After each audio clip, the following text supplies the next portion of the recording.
आज हम लोग पाठ्यक्रम में निर्धारित उपन्यास सारा आकाश, जिसके रचनाकार राजेंद्र यादव जी हैं, उसके सहपात्र ठाकुर साहब के चारित्रिक विशेषताओं को समझने का प्रयास करेंगे। ठाकुर साहब राजेंद्र यादव द्वारा लिखित सारा आकाश के सहपात्र हैं। उपन्यास के नायक का पिता होने के कारण इनका चरित्र महत्वपूर्ण हो गया है। कथानक को मोड़ देने और उसे आगे बढ़ने में इन्होंने महत्वपूर्ण भूमिका निभाई है। इनका परिचय एक निम्न मध्यवर्गीय परिवार के मुखिया के रूप में होता है। एक ओर सामाजिक प्रदर्शन और दूसरी ओर आर्थिक विपन्नता की चक्की में पिसते रहते हैं। सीमित आय और परिवार के खर्च की चिंता उन्हें निरंतर सताती रहती है। यही कारण है कि उनका स्वभाव चिड़चिड़ा हो गया है। आर्थिक कठिनाइयों और पारिवारिक परिस्थितियों के जाल में उलझे रहने के कारण उनका वात्सल्य कहीं कहीं दब गया है, लेकिन वात्सल्य की धारा सूखी नहीं है। 25 रुपये की पेंशन और बड़े पुत्र के वेतन को मिला देने पर भी आर्थिक ढांचा चरमराता ही रहता है। बेटी मुन्नी के विवाह में दहेज के लिए लिया गया कर्ज उन्हें चैन नहीं लेने देता। मध्यवर्गीय पिता की तरह वे भी अपने पुत्रों के विवाह में दहेज लेकर अपनी आर्थिक स्थिति को सुधारना चाहते थे, लेकिन समर के विवाह में अपनी इच्छा अनुसार दहेज न पाने पर वे परेशान मालूम होते हैं।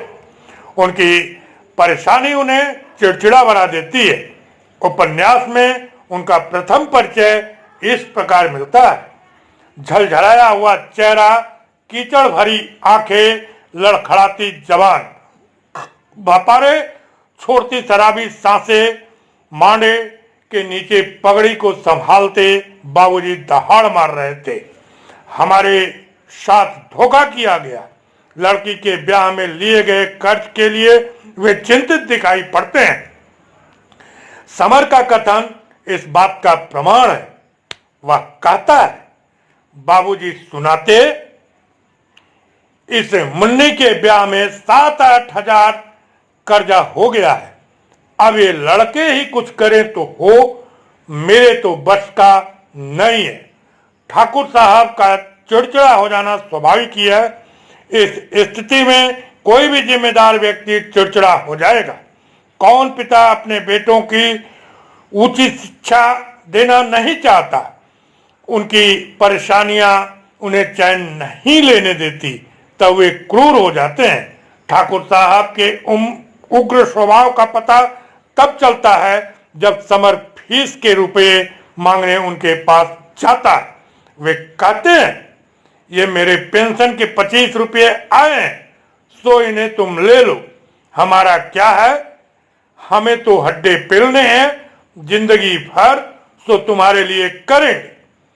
करम में लिखा के आए थे कि लड़के धींगरे ऊँट हो जाएं तब तक खिलाना, सो खिलाएंगे। अभी दिवाली गई है, खर्चे के मारे ढेर हुआ जा रहा है। कमाने वाला एक वही धीरज है, सो उसे तुम चूस कर खा जाओगे, साफ दिख रहा है।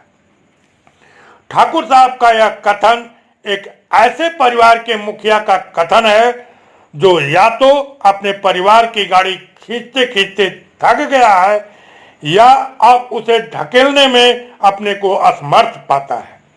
परेशानियां उसे जब घेर लेती तो प्रिय से प्रिय व्यक्ति भी खींच का कारण बन जाता है। ऐसी बात नहीं कि ठाकुर साहब हमेशा क्रूर और चिड़चिड़े रहते हैं। उनकी परिस्थितियों ने उन्हें ऐसा बना दिया है। समर को समझाते हुए उनके कथन में कितनी वेदना, लाचारी और विवशता भरी हुई है। वे कहते हैं, कितनी परेशानियां हैं समर, तुम ही सोचो।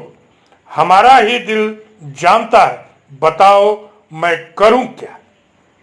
कहीं दोबारा नौकरी करने को हाथ पैरों में दम नहीं है।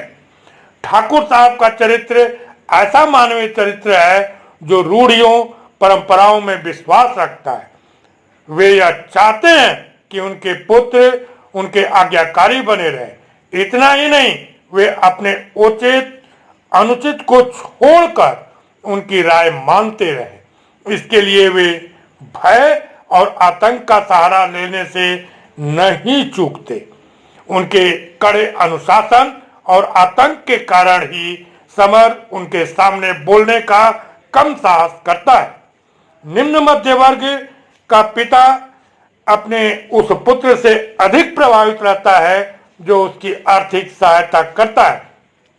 यही कारण है कि ठाकुर साहब धीरज के प्रति अधिक उदार दिखाई पड़ते हैं तथा समर के प्रति स्थान स्थान पर उनकी क्रूरता और अनुदारता का परिचय मिलता है। कमाने धमाने को कौड़ी नहीं और बहू की तरफदारी पर शेर, शर्म नहीं आती। थू है इस बेहयाई पर। दूसरा भी तो भाई है, सो बेचारा मरा जा रहा है। जब समर पैसे न देने की व्यवस्था और अपनी नौकरी छूट जाने की बात बताता है तो उन्हें ऐसा मालूम होता है जैसे समर उन्हें धोखा देना चाहता है। वे कहते हैं, बेटा हम तुम्हारी नस नस जानते हैं, हमारे सामने ही तो बढ़े हो, अब साफ साफ मांगने की धमकी देने लगे।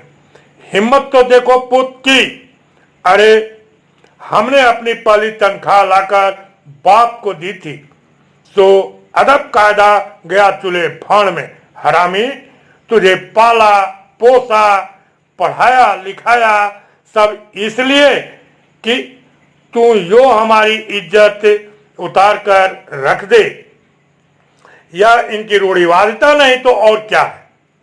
इन्होंने अपने पिता को अपना वेतन दिया था, इसलिए अपने बेटों के वेतन पर अपना अधिकार मानते हैं। प्राचीन रूढ़ियों और परंपराओं में पले हुए पिता को नई पीढ़ी के पुत्र और पुत्र वधू का मेलजोल अच्छा नहीं लगता है। उन्हें ऐसा प्रतीत होता है जैसे घर की मर्यादा नष्ट हो रही है।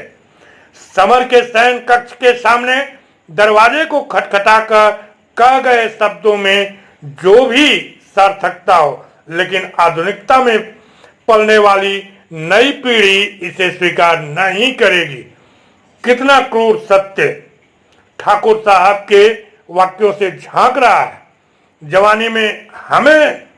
जवानी हमें भी आई थी, पर ऐसी नहीं कि न दिन देखे न रात। जब देखा तब बहू को लिए पड़े हैं। अरे घर में बच्चे हैं, बड़े बूढ़े हैं, किसी का तो लिहाज करो। 10 बजने आ रहे हैं और बाबूजी का अभी सवेरा ही नहीं हुआ है। ऐसी भी बेशर्मी किस काम की साली। चूर है जवानी में, न दुनिया का ध्यान है न आंखों में शर्म। ठाकुर साहब के वात्सल्य को उनकी परिस्थितियों के पाषाण ने दबा दिया है। जब कभी वह हटता है तब स्नेह का फुहारा फूट पड़ता है। समर के प्रति उनका कथन देखिए, बड़ी देर लगा देते हो समर, आखिर बहू खाने को भी तो बैठी रहती है। खाना खाकर घूमने निकल जाया करो ना, फिर ठंडा खाना शरीर को लगता भी तो नहीं है। इस प्रकार उपन्यास में ठाकुर साहब का चरित्र उतार चढ़ाव से भरा हुआ है। आज हम लोगों ने पाठ्यक्रम में निर्धारित उपन्यास सारा आकाश, जिसके रचनाकार राजेंद्र यादव जी हैं, उसके सहपात्र ठाकुर साहब के चारित्रिक विशेषताओं को समझने का प्रयास किया। बस आज के लिए इतना ही। आप सभी को बहुत बहुत धन्यवाद।